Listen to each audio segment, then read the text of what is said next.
Orang ketika nggak ada uang itu nggak ribut. Tapi ketika mulai sudah ada uang, mulai ribut. Berarti ujian mana yang lebih susah? Ujian miskin atau ujian kaya? Ujian kaya lebih susah daripada ujian miskin. Ujian ganteng lebih susah daripada ujian jelek. Paham teman sekalian? Jadi kalau Anda tidak ganteng, bersyukurlah, paham teman sekalian? Kadang-kadang ibu-ibu itu ketika lagi hamil bacanya surat Yusuf supaya anaknya, yang mereka nggak tahu orang ganteng tuh lebih banyak ujiannya daripada orang yang nggak ganteng, paham teman sekalian? Lihat Nabi Yusuf, ganteng atau tidak? Hidupnya masalah semua, paham sekalian itu kan ya. Mulai dari awal iri saudara-saudaranya, masukin dalam lubang, lalu kemudian masuk penjara gara-gara ganteng. Kalau dia nggak ganteng nggak mungkin digoda sama cewek, paham sekalian. Ketika masuk penjara karena ganteng, dilupakan temennya gara-gara ganteng, paham ya? Makanya hidup saya itu banyak masalah, paham sekalian. Jadi gitu. Jadi ini masalah ketampanan aja itu kan. Enggak, jadi gini, guyon. Tapi intinya gini teman sekalian. Ujian itu datang dalam banyak hal. Orang bodoh itu ujian, orang pintar ya juga ujian. Dan jangan heran teman sekalian. Lebih banyak orang jatuh gara-gara pintar atau gara-gara bodoh? Lihat teman sekalian, iblis itu dulu beribadah pada Allah. Dan setiap ditambah ibadahnya, dia nggak ragu. Kamu tambah sujudnya, siap. Tambah rukunya, siap. Tambahnya bukan sebentar, nggak apa-apa. Berapa lama ya Allah? Berpuluh-puluh tahun. Oh boleh. Jadi sujudnya ditambah berpuluh-puluh tahun, dia nggak protes. Suruh puasa, nggak protes. Suruh apapun, nggak protes. Kapan iblis itu jatuh? Iblis jatuh ketika melihat kelemahan manusia. Kenapa saya harus sujud pada manusia? Dia ini kan newcomers, newbie gitu loh, itu kan ya. Ngapain saya harus kemudian nurut sama dia? Sedangkan saya itu lebih dulu, saya lebih beribadah kepada engkau. Saya dibuat dari api, dia dibuat daripada tanah. Kenapa saya harus menurut pada dia? Dia jatuh pada ujian ketika harus melihat orang yang lemah. Orang-orang itu sombong itu nggak akan muncul kalau ngeliat orang-orang yang tinggi. Anu lihat Ustadz Adi Hidayat, bisa sombong anu di depan Ustadz Adi Hidayat? Mustahil banget sekalian. Hafalan kalah gitu kan ya. Lalu kemudian ilmu kalah, mau nyombong apa lagi ya? Saya bilang ya biarin aja Ustadz Adi itu kan bisa gitu-gitu doang. Paling kalau bola dia nggak bisa katanya. Kanan atas Lukaku, kiri ya siapa? Ternyata beliau lebih paham banget sekalian. Ya sudahlah, ketika saya ketemu dia saya bilang ini, Ustadz Adi Hidayat bisa semua lebih tinggi daripada saya kecuali satu. Ada yang dia nggak bisa, saya bisa. Ada yang dia nggak pernah, saya pernah apa? Saya pernah makan babi, dia nggak pernah. Jadi itu aja bangga gitu kan.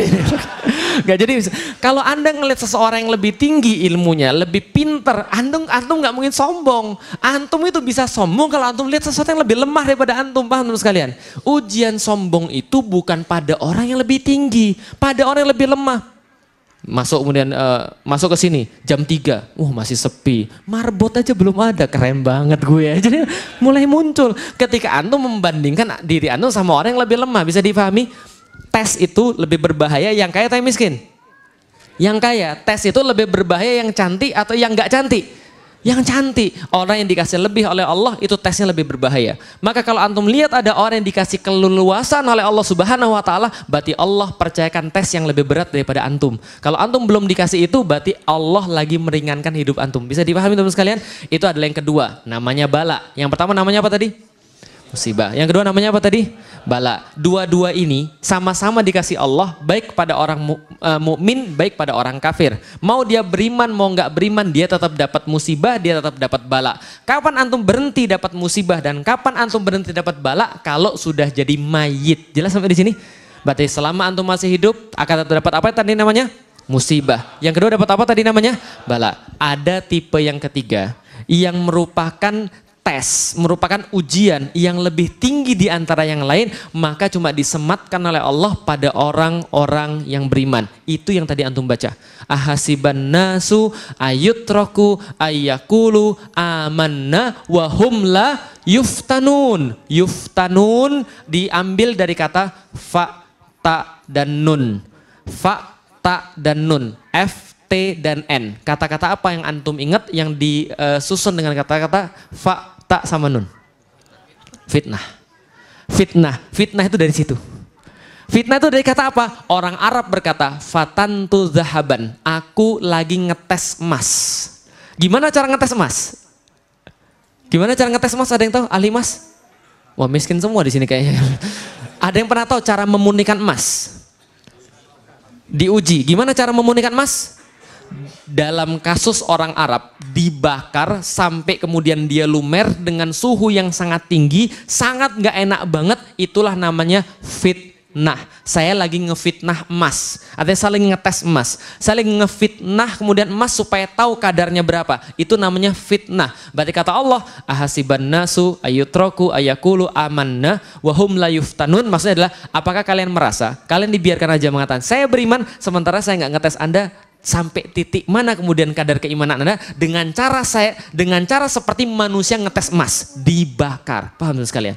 Artinya ini fitnah adalah ujian yang lebih tinggi daripada yang lain karena Anda akan mengalami proses pembakaran, proses yang sangat tidak nyaman, proses yang sangat ngeri, proses yang sangat sakit, it hurts banget gitu kan ya, karena Anda lagi difitnah, karena Anda mau dimurnikan oleh Allah Subhanahu wa taala. Bisa dipahami sampai di sini?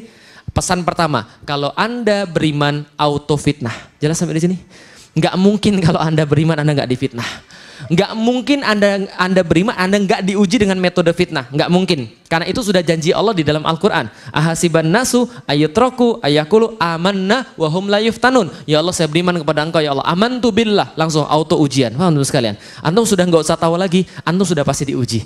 Itu yang pertama. Yang kedua, ya kok Allah kok jahat banget. Masa beriman malah diujinya tambah? Antum lihat nggak orang-orang hijrah? Antum lihat orang-orang hijrah? Bertambah atau berkurang ujiannya? Nambah. Yang nggak ada kemarin-kemarin datang. Itu kan ya. Contoh, saya punya teman, itu awalnya ketika dia masih maksiat, dia masih kerja di bank, masih kemudian bermaksiat, hidupnya baik-baik aja. Anaknya banyak, hidupnya baik-baik aja. Begitu dia mau hijrah, apa yang terjadi? Istrinya sakit-sakitan, langsung ketahuan sakitnya parah, bisa meninggal kapan saja. Apalagi dia kemudian resign dari perusahaan yang tempat dia bekerja, dia cari duit nggak dapat kecuali cuma serabutan. Malu di depan istrinya yang menghasilkan duit lebih banyak. Apalagi jalan-jalan ke mall, anaknya ketimpa grinder, meninggal, pendarahan otak. Lalu kemudian dia bilang, Ustadz, kenapa Allah jadikan begini sama saya? Hidup saya baik-baik aja, Ustadz. Sebelum ini nggak ada masalah saya, Ustadz. Kenapa Allah justru timpakan ketika saya mau sholat? Ketika saya sholat, kenapa Allah justru timpakan pada saya? Saya bilang, saya nggak tahu Mbak. Yang jelas Mbak lebih diuji daripada saya, berarti Mbak lebih bernilai daripada saya. Kenapa? Karena ujian Mbak lebih berat daripada saya. Ketika ujian Mbak lebih berat daripada saya, mungkin Allah mengajarkan sesuatu yang nggak Allah ajarkan pada saya. Sadar nggak sih kita? Kadang-kadang kita merasa bahwa kita ini sial, pada Allah ngajarin kepada kita pelajaran yang orang-orang kaya itu nggak dapat. Yang orang yang dalam keleluasan nggak dapat, Allah berikan pada orang-orang yang kemudian diuji oleh Allah. Dan jangan-jangan saya bilang, satu waktu ada seorang ulama berkata, kenapa sih Allah menimpakan ujian pada hamba-hambanya terus-menerus nggak habis-habis? Kenapa? Karena Allah senang mendengar rintihan hambanya itu. Paham gak kira saya? Allah senang ketika dia doa. Allah senang ketika dia bilang, ya Allah gimana lagi caranya ya Allah, nggak ada lagi caranya ya Allah. Allah senang, maka Allah teruskan ujiannya sama dia supaya dia dapat pahala terus. Dan siksaan yang paling berat daripada Allah bukan ketika Allah ngasih Anda fitnah, tapi siksaan yang paling berat daripada Allah, kata ulama, adalah Allah membiarkan Anda lalai kalau Anda bermaksiat.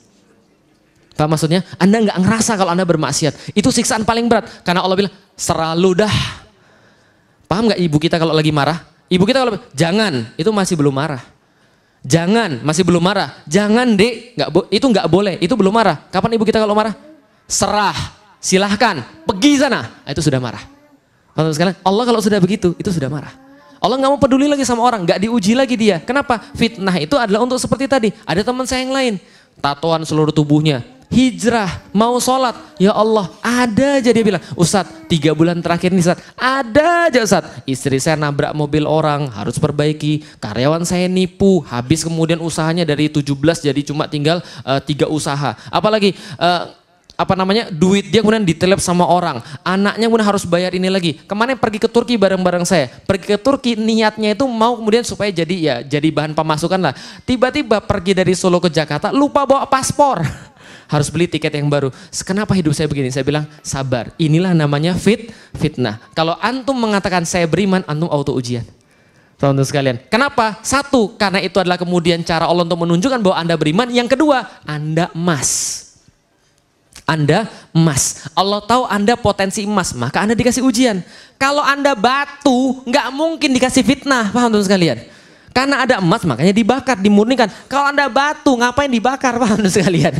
Jadi berarti kenapa Anda dapat ujian berat? Karena Anda punya potensi emas. Tapi jangan upload juga di sosmed begitu, paham sekalian. Gue emas, makanya gue diuji, itu baper, paham sekalian. Itu GR namanya. Tapi Anda harus tahu dalam diri Anda, kalau Anda dapat ujian, kalau ada orang lain dapat ujian, dia potensi emas. Maka dia dimurnikan oleh Allah Subhanahu wa Ta'ala. Sampai di sini paham? Karena hanya emas yang dibakar. Batu nggak akan dibakar. Hanya emas yang dimurnikan dan kemudian ditera supaya dapat kadar yang bagus. Supaya kenapa? Sekarang saya mau nanya. Teman-teman lebih senang emas 22, 23 atau 24 karat? Kenapa 24 karat?